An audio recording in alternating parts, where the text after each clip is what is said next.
예수님의 빈 무덤이라는 말씀으로 우리 부활절 새벽 예배 말씀 같이 나누도록 하겠습니다. 자, 오늘 우리가 계속 지난번 말씀에도 보았지만 이 여인들의 용기가 정말 위기 때 상상할 수가 없을 정도라고 느끼게 됩니다. 예수님께서 십자가에 처형당하셨을 때 예수님을 따르던 제자들은 자기들도 붙들려 가지고 처형당할까 봐 두려워서 다 숨어버렸는데요. 그런데 이 예수님을 따르던 여인들은 숨지 않았습니다. 예수님께서 운명하시자마자 장례에 쓸 그 향품을 준비하고 또 안식일 끝나기를 이렇게 기다렸다가 안식일 다음 날 이른 새벽에 예수님의 무덤을 찾아갔습니다. 참 정말로 놀라운 용기가 아닐 수 없죠. 자, 여기서 우리는 예수님을 따르던 세 부류의 사람들을 볼 수가 있는데요. 먼저 제자들은 두려움에 사로잡혀가지고 다 숨어서 사람들의 눈에 띄지 않았습니다. 또 어떤 사람들은 이제 모든 게 다 끝났구나라고 생각해서 낙심하면서 예루살렘을 떠나 자기들의 고향으로 또 돌아갔습니다. 자, 그런데 이 여인들은 달랐어요. 그들은 끝까지 예수님의 시신에 향품을 바르기 위해서 무덤을 향해 나아갔습니다. 자, 그렇다면 이 여인들은 왜 이렇게 예수님의 시신에 향품을 바르려고 했을까? 자, 이것은 그들이 예수님의 부활을 믿었기 때문은 아니에요. 또 예수님께서 다시 살아나실 것이라는 말씀을 기억한 것도 아니었습니다. 그들은 정말로 예수님을 너무나 사랑했던 사람들이에요. 그러니까 예수님 외에 다른 소망이 없었던 사람들입니다. 그래서 예수님의 이 시신을 두고 다른 곳으로 간다는 것을 상상할 수 없었던 사람들이에요. 자, 이 여인들에게 그러니까 예수님은 그들의 전체였습니다. 그들의 전부였어요. 그래서 예수님의 몸에 향품을 바르면서라도 예수님을 한 번 더 보고 싶었던 거예요. 그리고 그 이후에도 그들은 어쩌면 매일 이 예수님의 무덤을 찾아갔을지도 모릅니다. 왜냐하면 그들에게 예수님 외에 다른 소망이 없었기 때문이에요. 자, 우리가 사랑하는 사람을 잃으면 우리도 어떤가요? 그가 죽었다는 사실을 쉽게 받아들이기가 어렵잖아요. 그리고 매일 그 사람을 기억하면서 그 사람이 누인 곳을 자리를 찾게 됩니다. 물론 시간이 지나면서 그 횟수가 점점 줄어들겠지만 처음에 그 사랑했던 마음을 내려놓기는 쉽지 않죠. 그러니까 여인들이 예수님의 무덤을 찾은 것도 바로 그런 사랑의 마음이었습니다. 그들이 왜 그렇게까지 예수님을 사랑했는가? 그들이 예수님을 통해서 자신들의 그 삶의 새로운 가치를 발견한 사람들이기 때문이에요. 특히 이 예수님의 무덤을 찾는데 가장 열심히 했던 사람이 바로 막달라 마리아입니다. 이 막달라 마리아는 예수님 만나기 전에 어떤 사람이었냐면 7 귀신에 사로잡혀 있던 그런 여인이에요. 귀신이 하나만 들어와도 정신적으로 얼마나 큰 고통을 겪겠어요? 그런데 7 귀신이나 들렸기 때문에 그녀의 삶이 얼마나 비참했는지를 우리가 생각해 볼 수 있습니다. 그야말로 죽지 못해 살아가는 그런 인생이었죠. 자, 그런데 그녀에게 예수님을 만남으로 새로운 인생이 시작됐어요. 예수님을 만났을 때 그녀를 사로잡고 있던 그 귀신이 떠나가고 정신이 온전하게 회복됐습니다. 그래가지고 그녀는 비로소 이제 가치 있는 삶을 정말로 살게 된 거예요. 이 막달라 마리아에게 예수님은 그저 좋은 말씀을 주시는 그런 단순한 스승이 아니고요. 단순한 선생님이 아니고 정말 자신의 인생 전체를 바꿔주신 생명의 주님이었습니다. 그래서 이 막달라 마리아는 예수님을요 사랑하는데 정말 자기 생명처럼 사랑하는 사람이었어요. 자, 이런 마리아에게 예수님 외에 다른 인생의 의미가 뭐가 있을 수 있겠어요? 그래서 예수님이 돌아가셨을 때 이 막달라 마리아에게는 예수님의 무덤 외에 갈 곳이 없는 사람이었습니다. 자, 우리가 이 장면을 통해서 우리는 예수님께서 12 제자들에게 하셨던 그 질문을 우리가 떠올릴 수 있어요. 예수님이 너희도 가려느냐라고 제자들에게 물은 적이 있습니다. 너희도 가려느냐. 그러니까 그때 제자들이 뭐라고 대답했냐면 영생의 말씀이 주께 있사온즉 우리가 누구에게로 가오리까 라고 얘기했었어요. 자, 이 고백을 보면은요, 이 제자들이 예수님 만나기 전에 그들의 인생이 얼마나 방황하는 인생이었고 정말 가치 없는 삶을 살았는지를 우리가 알 수가 있거든요.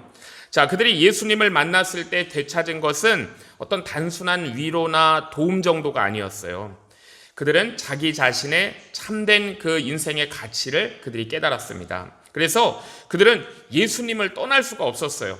뭐 갈 데가 없어서 떠나지 못한 것이 아니라 예수님께서 생명의 말씀이기 때문이셨습니다. 그래서 어디 가서 그 생명의 말씀을 들을 수가 있겠어요?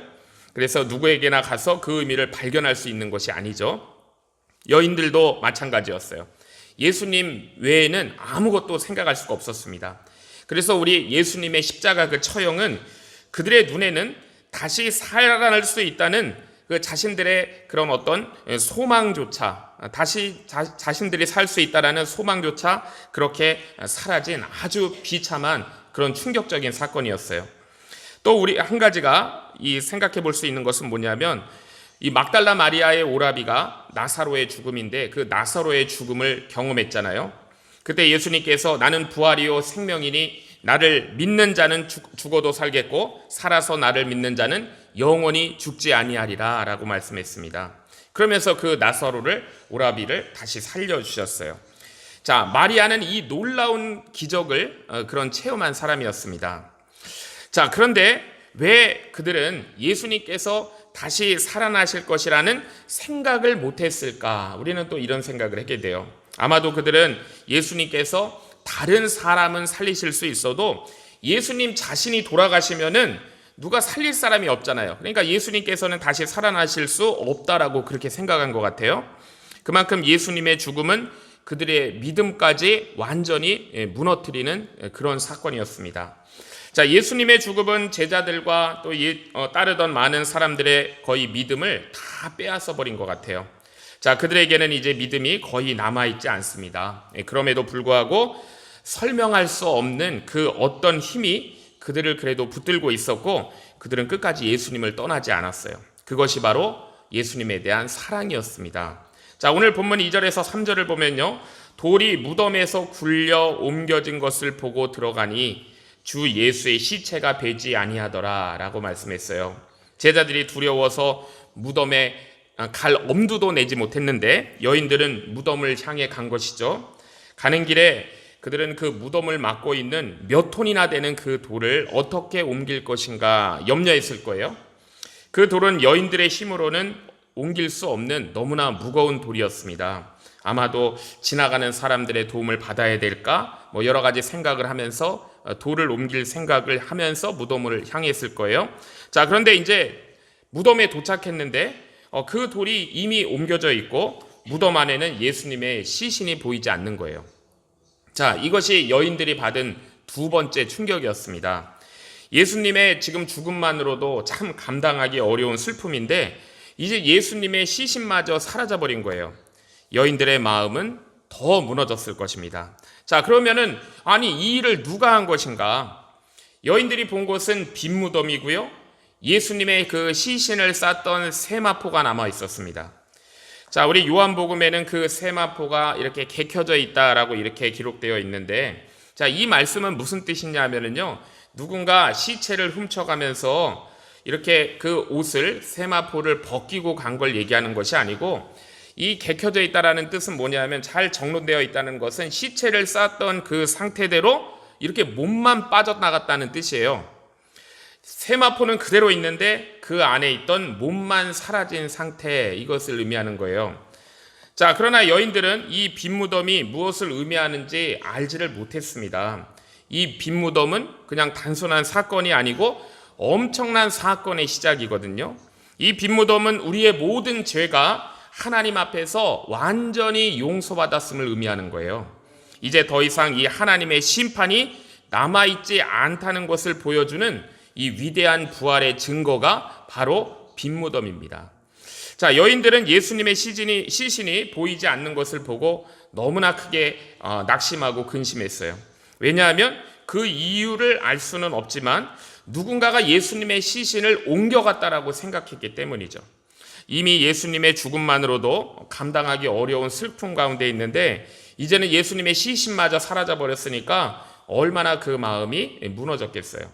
여인들은 무덤에서 벌어진 이 일을 이해할 수 없었기 때문에 그 자리를 쉽게 떠나지 못했습니다. 그러니까 바로 그때 이제 찬란한 옷을 입은 두 사람이 그들 곁에 나타났어요. 자, 그것이 이제 4절에서 6절 말씀입니다. 4절에서 우리 6절 말씀 한번 같이 읽어보겠습니다. 시작. 이를 인하여 근심할 때에 문득 찬란한 옷을 입은 두 사람이 곁에 섰는지라. 여자들이 두려워 얼굴을 땅에 대니 두 사람이 이르되 어찌하여 산자를 죽은 자 가운데서 찾느냐. 여기 계시지 않고 살아나셨느니라. 갈릴리에 계실 때에 너희에게 어떻게 말씀하신 것을 기억하라. 아멘. 그래서 여인들은 그들이 누구인지 처음에 알지 못했어요. 그래서 혹시 왕의 측근이란가 아니면 어떤 높은 관리일까라고 생각했을 수도 있습니다. 심지어 예수님의 이 시신을 옮기는 일을 지휘하는 어떤 사람인가라고 그렇게 생각했을 가능성도 있습니다. 자, 그런데 그들이 전한 말은 전혀 차원이 다른 얘기를 하고 있었어요. 어찌하여 산자를 죽은 자 가운데서 찾느냐라고 얘기했어요. 자, 이 말씀이 너무나 분명한 선언입니다. 그러니까 예수님이 더 이상 죽은 자 가운데 계시지 않는다는 거예요. 이미 살아나셨기 때문에 무덤에서 아무리 너희가 찾아도 예수님을 만날 수 없다는 뜻입니다.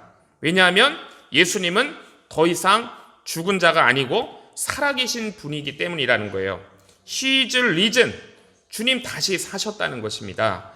자, 그렇다면 우리가 질문이 생겨요.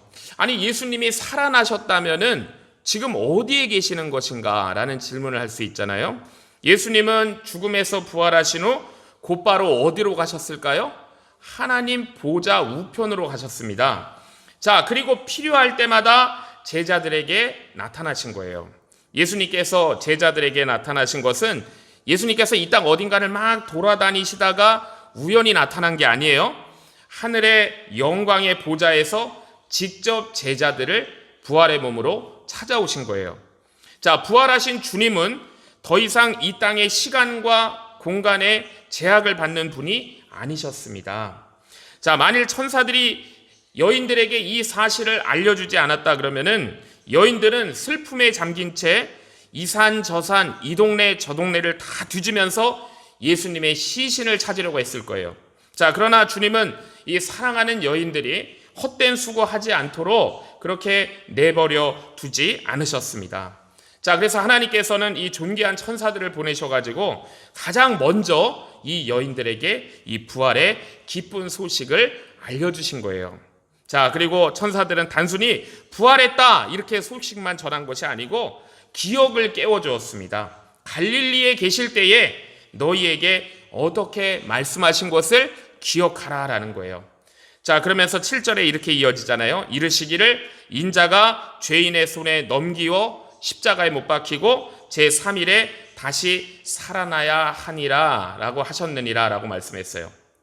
자, 여기서 이제 중요한 사실이 드러나는 거죠. 여인들이 까맣게 잊고 있던 일이 있던 거예요. 제자들도 마찬가지예요. 그게 바로 뭐냐면 예수님께서 이미 하신 말씀이 있었습니다.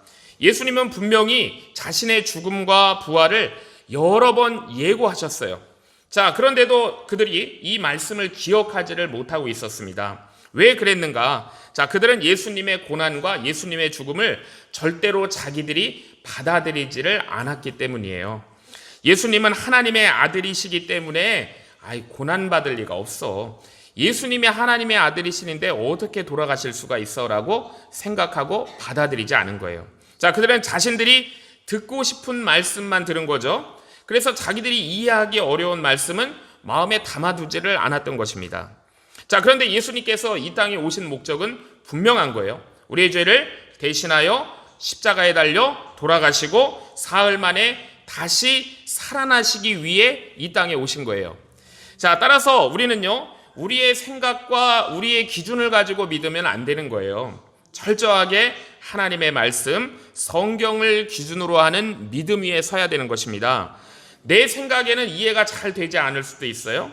예수님께서 그러나 죽으신다고 하시면 죽으시는 거예요. 내 생각으로 이게 불가능해 보일 수 있어요. 그렇지만 다시 사신다고 하시면 주님은 반드시 다시 사시는 거예요. 자, 예수님은 사람들의 기대대로가 아니고요, 성경의 말씀대로 돌아가시고 성경의 말씀대로 다시 살아나신 거예요. 자, 그러므로 우리의 신앙에서 가장 중요한 것은요, 나의 판단, 나의 감정이 아니에요. 우리가 주님의 말씀을 기억하고 그 말씀을 그대로 믿는 것이 중요한 것입니다. 그러니까 부활신앙이라는 것은 감정이 아니에요. 말씀을 붙드는 믿음에서 시작되는 것이 부활신앙입니다. 그리고 그 믿음이 우리가 죽음을 이기는 그 소망으로 이끌어 주는 거예요. 자, 여인들은 이 무덤 앞에서 예수님이 살아나셨다는 그 놀라운 소식, 기쁜 소식을 들었습니다. 가장 먼저 여인들이 들었어요. 자, 이 소식을 들은 사람들은 한두 명이 아니었습니다. 한두 명이면 아유, 그거 너희들 잘못 본 거야 라고 얘기할 수 있지만 한두 명이 아니에요. 10절에 보면은 이 여자들은 막달라 마리아와 요한나와 야고보의 모친 마리아라, 또 저희와 함께한 다른 여자들도 이것을 보고 사도들에게 고했다라고 말씀했어요. 자, 그들은 이 기쁜 소식을 혼자 간직하지 않았습니다. 숨어있던 제자들을 찾아가서 그들에게 전했어요. 아마 이 제자들이 흩어졌지만 서로 이렇게 연락은 이어져 있는 것 같아요. 자, 그들은 여인들을 통해 이 엄청난 부활의 소식을 듣게 되었습니다. 자, 이 소식은 단순한 소식이 아니었고 정말 이 사탄의 억압 아래 살아가던 인류에게 주어진 가장 기쁜 해방의 소식이 그들에게 전해진 거예요.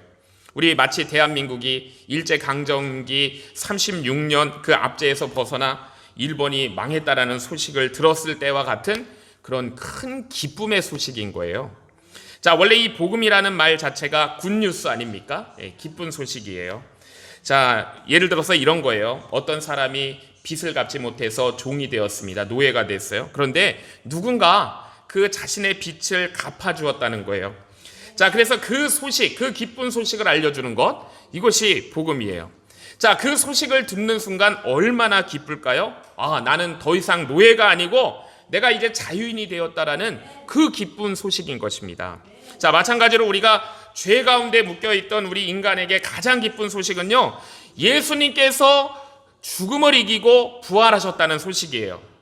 자, 그래서 어떤 죄인이라 할지라도 예수님께서 그의 죄를 대신하여 죽으시고 부활하셨다는 이 사실을 듣기만 하면, 그리고 영접하기만 하면 그는 이제 더 이상 죄의 종이 아니고 자유한 자가 되는 것입니다. 자, 누구든지 예외 없이 이 복음을 듣고 영접하는 순간 죄의 억압에서 벗어나 하나님께로 돌아올 수 있게 되는 거예요. 자, 여기서 중요한 사실이 있습니다. 여인들은 부활하신 예수님을 직접 봤어요? 못 봤어요? 못 봤습니다. 자, 그런데 부활하신 예수님을 직접 못 봤지만 그게 전혀 문제가 되지 않았어요. 그들은 무덤을 뒤지며 예수님을 찾으려 하지도 않았고요, 바로 제자들에게 달려가 이 기쁜 소식을 전했다는 것입니다. 자, 우리도 마찬가지예요. 이제는 누구든지 예수님을 눈으로 보지 못해도 이 기쁜 소식 복음을 듣고 예수의 이름을 부르기만 하면 우리 죄된 삶은 끝나게 되는 거예요. 할렐루야. 자, 그런데 놀랍게도 사도들은요, 오늘 본문에 보니까 이 여인들의 말을 믿지를 않습니다. 우리 11절에 보면 사도들은 저희 말이 허탄한 듯이 배어 믿지 아니하나라고 말씀했어요. 자, 제자들은 이 여인들의 증거, 곧 빈 무덤, 천사들의 증거를 들었음에도 불구하고 믿지를 않아요. 자, 왜 안 믿었을까요? 자, 그들의 마음이 그만큼 이렇게 어두워져 있다는 뜻입니다. 마음이 둔해져 있다는 거예요. 예수님과 함께하며 직접 말씀을 듣고 배운 제자들이잖아요. 자, 그러나 성령의 깨우침 없는 상태에서는 여전히 어린아이와 같다라는 것을 우리에게 보여주시는 거예요. 어린아이와 같은 수준에 머물러 있어요. 그래서 성령이 오셔야 되는 거예요. 자, 들은 말씀도 온전히 이해하지를 못해요. 이해할 수 있는 말씀인데도 그것까지 잊어버리는 것입니다. 자, 그렇기 때문에 성령의 도우심이 없이는 내심만으로 예수님께서 하나님의 아들이시며 죽은 자 가운데서 부활하셨다는 사실을 결코 믿을 수가 없는 거예요. 자, 하나님을 믿지 않는 사람들은 기적을 믿으려 하지 않아요. 자, 마음 한편으로는 그러나 누구든지 기적을 바래요. 기적을 바라면서도 기적을 믿으려고 하지 않습니다. 자, 그러나 우리가 정말 하루하루 살아가는 것, 이것 자체가 하나님의 기적이라는 사실을 우리가 인정해야 되는 거예요. 즉, 성령님의 도우심 없이는 우리 인간의 생각은 한계를 가질 수밖에 없는 것입니다. 성령의 도우심 없이는 우리는 어린아이 수준에 머물 수밖에 없는 거예요. 자, 그래서 사람들은 내가 직접 보고 내가 직접 경험하지 않으면은 믿으려고 하지를 않는 거예요. 자, 그러나 성령께서 임하시면은 상황이 달라지는 겁니다. 성령께서 임하시면 보지 않아도 보는 것보다 더 분명하게 믿게 되는 거예요. 우리 갈라디아서 보면은요, 어리석도다 갈라디아 사람들아, 예수께서 십자가에 못 박히신 것이 너희 눈에 밝히 보이지 않느냐라고 말씀해요. 자, 그들은 실제로 십자가를 본 적이 없어요. 자, 그렇지만 그들은 성령의 깨달음으로 마치 눈으로 본 것보다 더 생생하게 믿게 되었다라는 그런 말씀의 뜻이에요. 자, 오늘 우리도 예수님이 나를 대신하여 십자가에 죽으셨다는 사실을 믿고 또 죽음을 이기시고 부활하셨다는 사실을 우리가 확신하는 이유가 무엇일까요? 자, 바로 우리 안에 계시는 성령께서 우리 안에서 믿음을 일으켜 주시기 때문이에요. 자, 그런데 이 대부분의 제자들은 부활의 소식을 듣고도 여전히 숨어 있었습니다. 자, 그런데 한 사람 베드로는 달랐어요. 자, 베드로는 이 소식을 듣고 그냥 그 자리에 머물러 있지 않았습니다. 우리 다른 복음서에 보면은요, 이 요한도 함께 갔다라고 이렇게 기록이 되어 있어요. 오늘 본문 12절에 보면 베드로는 일어나 무덤에 달려가서 굽으려 들여다보니 세마포만 보이는지라 그 된 일을 기이 여기며 집으로 돌아가니라 라고 말씀했어요. 자, 이 베드로는요, 행동하는 믿음의 사람이었습니다. 여인들의 말을 허탄한 이야기로 그렇게 치부해버리지 않았어요. 직접 확인하기 위해서 무덤을 찾아갔어요. 자, 그곳에는 그런데 보니까 빈 무덤에 세마포만 남아 있었습니다. 무덤이 비어있는 빈 무덤을 보게 됐어요. 자, 비록 그 순간 부활을 베드로가 완전히 이해하지는 못했지만, 자, 그는 중요한 사실 하나를 확인한 거예요. 예수님의 무덤이 비어 있다는 것입니다. 자, 그 빈 무덤은 오늘날도 우리 예수님의 시체는 찾지 못했어요. 오늘날까지도. 자, 그리고 그는 그 광경을 보며 깊이 생각한 거예요. 기이 여겼다. 자, 뭘 생각했을까요? 아니, 누가 만약 그 시신을 훔쳐갔다 그러면 세마포를 싼 채로 그렇게 훔쳐가겠지. 이 세마포를 벗겨놓고 어떻게 알몸으로 가져가지는 않았을 텐데 라는 것을 생각한 거예요. 자, 그러니까 이 상황이 매우 이상한 일이죠. 시체를 훔쳐갔다면 세마포에 쌓여 있으니까 그것에 가져갈 텐데 세마포는 그대로 남아있고 알몸만 없어진 거예요. 자, 이것은 매우 기이한 일이었습니다. 베드로가 생각할 때. 자, 여기서 우리는 이 제자들의 이제 다양한 믿음의 상태를 한번 볼 수 있어요. 첫 번째, 가장 먼저 빈 무덤을 발견했던 사람들, 천사로부터 부활의 소식을 들은 여인들이 있어요. 자, 그들의 사랑이 그들을 가장 먼저 그 자리로 이끌었습니다. 자, 두 번째는요, 여인들의 말을 듣고 직접 확인하러 갔던 베드로와 요한과 같은 사람들도 있어요. 자, 세 번째는 그 모든 증거를 듣고도 여전히 믿지 않고 숨어있던 사람들도 있었다는 것입니다. 자, 이처럼요, 우리가 사람마다 이 예수님의 부활에 대한 반응이 다 다른 것을 알 수 있어요. 자, 그러나 분명한 사실은 예수님은 부활의 첫 열매가 되셨다는 것입니다. 자, 예수님은 다시 죽지 않는 몸으로 살아나셨고 부활의 첫 열매가 되신 거예요. 자, 그리고 부활하신 후 하늘로 올라가셨습니다. 보좌 우편으로 올라가셨어요. 자, 그렇기 때문에 이제 누구든지 이 부활의 소식을 듣고 믿기만 하면 죄의 그 사슬에서 풀려나 자유한 사람이 되는 거예요. 이게 바로 온 세상이 반드시 들어야 되는 기쁜 소식, 복음입니다. 여인들이 전한 이 소식은 결코 허탄한 이야기가 아니었어요. 하나님께서 약속하시고 그 약속대로 이루신 분명한 사실입니다. 자, 예수님의 부활은 우리의 능력이에요.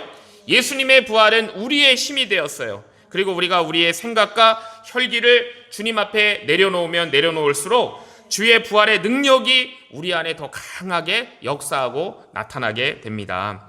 예수님의 부활은요, 우리의 삶의 지평선을 저기 죽음 너머까지 열어놓으셨어요. 그래서 우리는 이제 죽음을 두려워할 필요가 없습니다. 예수님은 부활의 첫 열매가 되신 거예요. 자, 첫 열매가 나타났다는 것은 수많은 열매들이 앞으로 열리게 될 거라는 것이죠. 자, 그렇기 때문에 우리가 죽음을 두려워하지 않고 이제는 오직 무엇이 참된 것이고 무엇이 옳은지를 따라 우리가 말씀대로 살아가면 되는 겁니다. 또한 예수님께서 갈릴리에서 하신 말씀대로 다시 그렇게 사신 것처럼 우리도 주의 말씀을 붙들 때 우리가 부활의 능력을 경험할 수 있게 되는 거예요. 자, 그러므로 우리의 생각과 감정을 의지하지 말고 하나님의 진리의 말씀을 붙드는 귀한 믿음을 갖는 저와 주의 성도님들 되시기를 주의 이름으로 축복합니다. 기도하겠습니다. 하나님 아버지, 오늘 주신 말씀 통하여 예수님의 빈 무덤이 단순한 사건이 아니라 죽음을 이기신 승리의 선언이며 우리의 죄가 완전히 사함받았다는 증거임을 깨닫게 하시니 감사합니다. 주님, 여인들이 주님에 대한 사랑으로 무덤을 찾아갔듯이 우리의 신앙도 형식이 아니라 주님을 향한 참된 사랑에서 시작되게 하옵소서. 두려움에 숨어버린 제자들의 모습이 아니고 그까지 주님을 붙드는 믿음을 허락하여 주옵소서. 또한 천사들의 말처럼 우리가 살아계신 주님을 죽은 자 가운데서 찾지 않게 하시고 말씀을 기억하며 믿음대로 살게 하신 주를 바라보게 하옵소서. 우리의 생각과 감정이 아니라 하나님의 말씀 위에 굳게 서는 귀한 믿음을 허락하여 주시옵소서. 주님 부활의 기쁜 소식을 듣고도 믿지 못했던 제자들처럼 우리의 마음이 둔해지지 않게 하시고 성령께서 충만하게 임하셔서 우리를 깨우쳐 주시고 십자가 부활의 복음을 생생하게 믿는 저희들 되게 하여 주시옵소서. 이 시간 특별히 기도합니다. 우리 육신의 연약함과 질병 가운데 있는 성도들을 기억하여 주셔서 십자가에서 우리의 약함을 담당하시고 부활로 생명의 능력을 나타내신 주님께서 회복의 은혜를 베풀어 주시옵소서. 연약한 몸을 강하게 하여 주시고 낙심된 마음에 부활의 소망을 부어 주시옵소서. 하나님 아버지, 이제 우리가 예수님의 빈 무덤을 바라볼 때 두려움이 아니고 믿음의 확신 가운데 서게 하시고 죽음을 이기신 주의 승리를 붙들고 흔들리지 않는 삶을 살게 하여 주시옵소서. 우리의 삶을 통해 부활의 능력이 나타나고 날마다 하나님께 영광 돌리는 삶이 되게 하여 주시옵소서.